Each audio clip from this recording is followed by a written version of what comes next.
In a divided country of red and blue states, hands off our health care! America's major political parties are searching for unity. For Democrats, that responsibility now falls to Barack Obama's former labor secretary, Tom Perez. We need a chair who can not only take the fight to Donald Trump, we also need a chair who can lead turnaround and change the culture of the Democratic Party. Following his election, Perez nominated the man who came in second, Representative Keith Ellison, to be his number 2.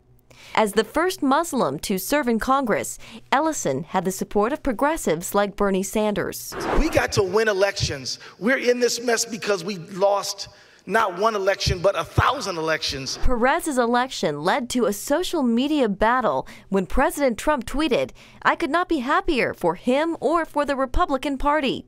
Perez responding, "Democrats united across the country will be your worst nightmare." Trump also used his favorite platform to announce he won't be going to this year's White House Correspondents' Dinner. This latest shot in his ongoing battle with the media speaks right to his base. And they spoke back in a poll at the annual Conservative Political Action Conference, or CPAC. 86% said they strongly or somewhat approve of the job he's doing.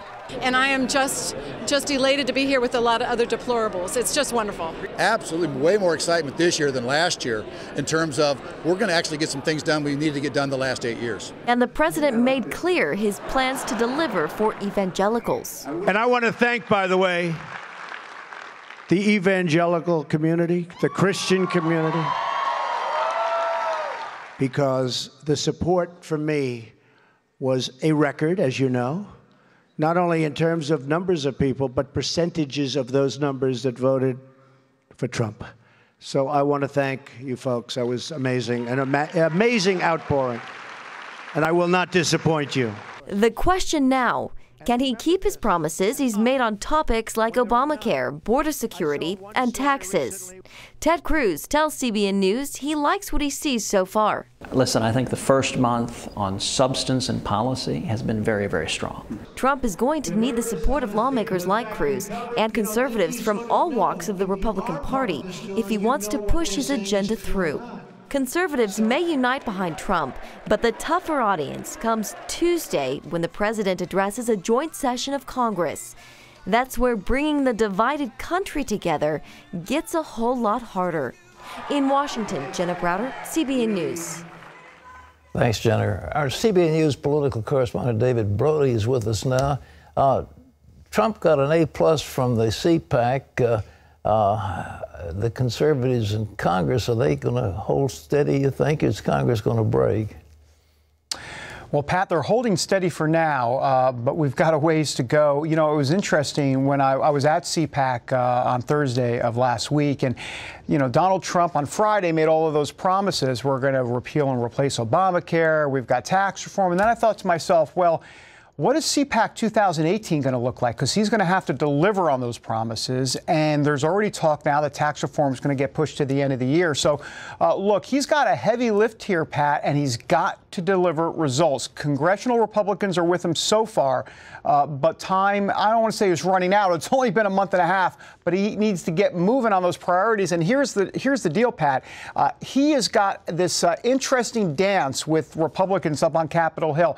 He has let them in quite a bit to the White House. In other words, Paul Ryan and his staff and Kevin McCarthy and his staff are really coming in and trying to figure out Obamacare and taxes. And so there's a lot of dialogue, but just no fine blueprint quite yet. You know, David, what they need, it seems like to me, is something relatively small, bigger, if I can use that term. Instead of trying to have a comprehensive tax overhaul, just cut some rates, you know, and give the people something that's tangible right now. That's what they need.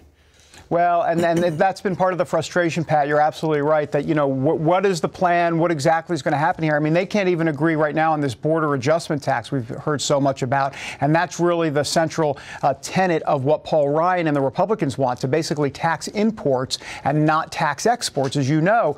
But the Trump administration, or at least some folks like Gary Cohn, the National Economic Council advisor for Donald Trump, has a problem with the border adjustment tax. So they can't even agree on one of the central pieces of the legislation. We'll see. It's going to be a long road. Well, the Democrats are still divided. They rejected the man who was that Muslim who had been in a sense a disaster for them. But nevertheless, one is the Sanders party and the other is, I don't know, whether the Clinton-Obama party. What do you think of the Democrats? Where are they going from here? Well, I think this whole DNC chair vote in the last few days really does sum up the party right now, which is it's very divided. And the Sanders folks are not happy, that liberal wing. Now, remember, the liberal wing is a very important wing because not only, the main reason they're important is because they're the activist wing. And they're the ones that are really driving all of the energy behind what the Democrats want to do. And then you've got Tom Perez, more of that establishment voice, if you will. Not that he's not liberal, but he's definitely establishment as well. And so you've got the yin and the yang of the Democrats, and they can't figure it out. And that's part of the problem that they're going to have going forward. So you have not just this Democratic National Committee issue, but you then have the larger issue of what are you going to do in the states exactly? How are you going to organize for the 2018 midterm elections? And they've got a lot of energy right now, Democrats do, as it relates to some of what we've seen at the town halls. But is it sustainable in 2 years? The Tea Party was very sustainable. Not quite sure if this movement will be. Well, you know, the Senate Democrats are still holding up many of Trump's nominees. And what did Ted Cruz tell you about Democrats in Washington?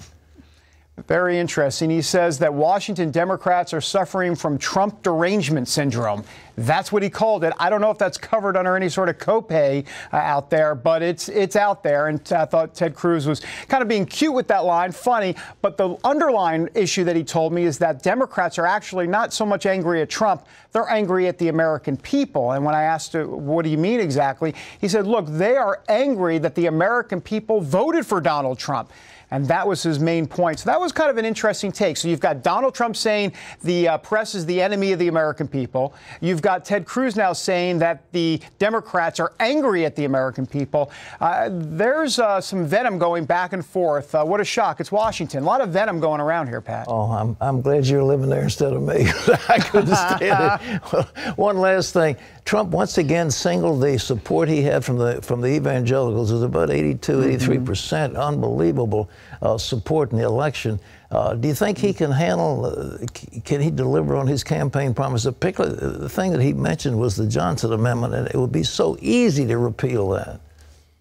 He has said publicly in an interview we did a few weeks ago that he's going to make sure that Johnson Amendment gets repealed. He's told CBN News privately as well. We've had some conversation with him where he says he's definitely going to do that. So we'll see. Now, what form it takes, we'll have to figure it out, or he'll have to figure it out. We're not going to figure it out. He'll figure it out at some point. Now, I will say, in terms of the promises he's made to evangelicals, I mean, it is a long checklist, and it's only been a month and a half. I mean, he rescinded or he overturned, I shouldn't say overturned, rescinded the pro-life Mexico City policy. He has gone through some of this, the transgender rights issue. He rescinded those bathroom guidelines. I can go on. But look, there have been quite a few things that he has done for evangelicals already, and we're only a month and a half in. You're supposed to get a little bit of briefing in advance of the State of the Union address. Do you know anything of the high points of that yet? Well, I think it's going to be, I don't want to call it more of the same, but Donald Trump is going to lay out what he has done in the first month and a half, and then is going to, we're told by folks there at the White House that it's going to be all done with a smile. In other words, it's not going to be this bombastic CPAC red meat type of speech. Obviously, you're in front of a joint session of Congress, so he's going to do a little bit more of the charm offensive, if you will, and it'll be a talk about defense and talk about ways in which this country can come together. He's going to talk about uniting the country, but boy, I tell you what, he talks about uniting the country, but then gets on Twitter, and it's a different story there. David, we'll look forward to your analysis of the speech when it comes down. Thanks so much for being with us. All right, thanks, Pat.